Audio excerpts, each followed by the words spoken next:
ہے، اے بابری مسجد ہمیں معاف کر دینا، اس لیے کہ ہم اپنی فجر کی نماز کی حفاظت نہیں کر سکے، ہم تجھ سے کہاں تیری حفاظت کہاں کریں گے، اے بابری مسجد ہمیں معاف کر دینا، ہمارے محلے کی مسجدوں سے نکلنے والی اذانوں کا احترام نہیں کر سکے، گانا بجتا رہا،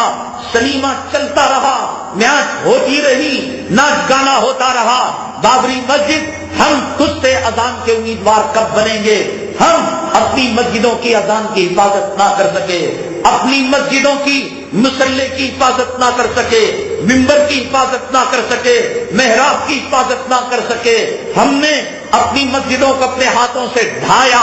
اپنی مسجدوں کا قتل کیا، اپنی مسجدوں کا خون کیا۔ انما یعمر مساجد اللہ من آمن باللہ، قرآن یہ کہتا ہے کہ نماز پڑھنا مسجد کی آبادی ہے، نماز پڑھنا تلاوت کرنا مسجد کی آبادی ہے۔ کتنے مسلمان فجر میں الصلاۃ خیر من النوم کی آواز سن کر حالت جنابت میں والی بیوی کو چھوڑ کر مسجد کی طرف رخ کرتے ہیں۔ بابری مسجد ہمیں معاف کرنا، جو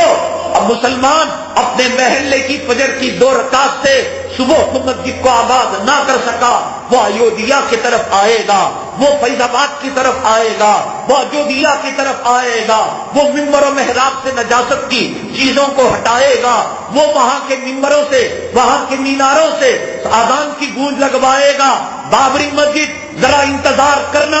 امت کی مائیں جب صلاح الدین ایوبی کو جنم دیں گی، بابری مسجد معاف کرنا، امت کی مائیں جب ٹیپو سلطان شہید کو جب دوبارہ جنم دیں گی، بابری مسجد ہجڑے بن چکے ہیں نوجوان، بابری مسجد امت کے نوجوان دولت کے پجاری ہو چکے ہیں، مال کے پجاری ہو چکے ہیں، بفے سسٹم میں کتے سوروں کی طرح انہیں کھانوں سے فرصت نہیں، عورتوں کے غلام بن چکے ہیں، ان کے حیث و نفاس کے کپڑے دھونے سے جب فرصت ہوگی، بابری مسجد ہم تیرے بارے میں سوچیں گے، جورو کی غلامی سے جب فرصت ہوگی، بابری مسجد معاف کرنا ہم تیرے بارے میں سوچیں گے۔ اے بابری مسجد دکان کی غلامی کا تاؤ اور دولت اور مال کی غلامی کا تاؤ جب ہمارے گلے سے نکلے گا، بابری مسجد معاف کرنا ہم تیرے بارے میں سوچیں گے۔ بابری مسجد امت کے نوجوان ہجڑے پن سے جب توبہ کریں گے، ہم تیرے بارے میں سوچیں گے۔ بابری مسجد جب امت کے نوجوانوں میں خالد بن ولید کی شجاعتیں پیدا ہوگی،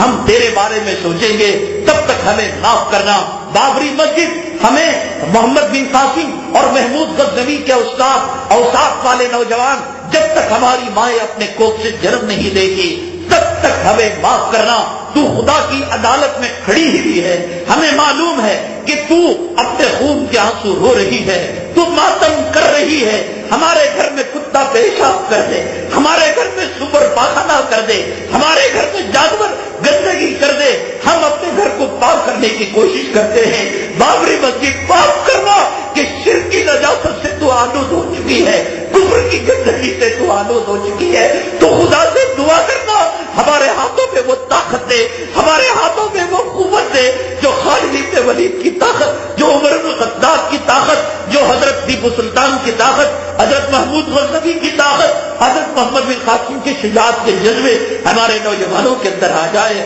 ہمیں کب فرصت ہے دنیا سے، ہمیں کب فرصت ہے زمین کی دلالی سے، ہمیں کب فرصت ہے جورو کے غلاموں سے، ہمیں کب فرصت ہے بابری مسجد تو اللہ کی عدالت میں کھڑے ہو کر، کٹہرے میں کھڑے ہو کر ہم جانتے ہیں ہمارا ایمان ہے، تو رو رہی ہے، تو گڑ گڑا رہی ہے، تو امت کو فریاد کر رہی ہے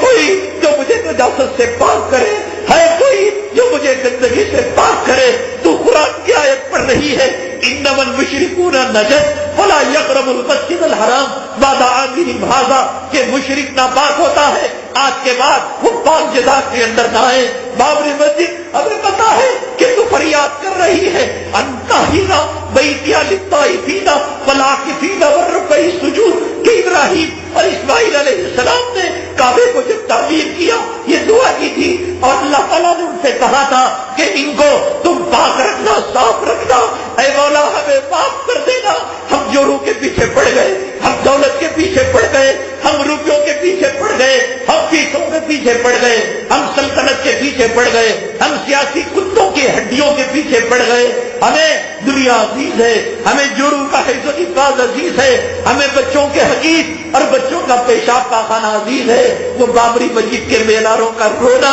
ان کے خون کا آنسو بہانا، اس کا فریاد کرنا آج ہمیں سنائی نہیں دے رہا ہے، بلکہ یہ باتیں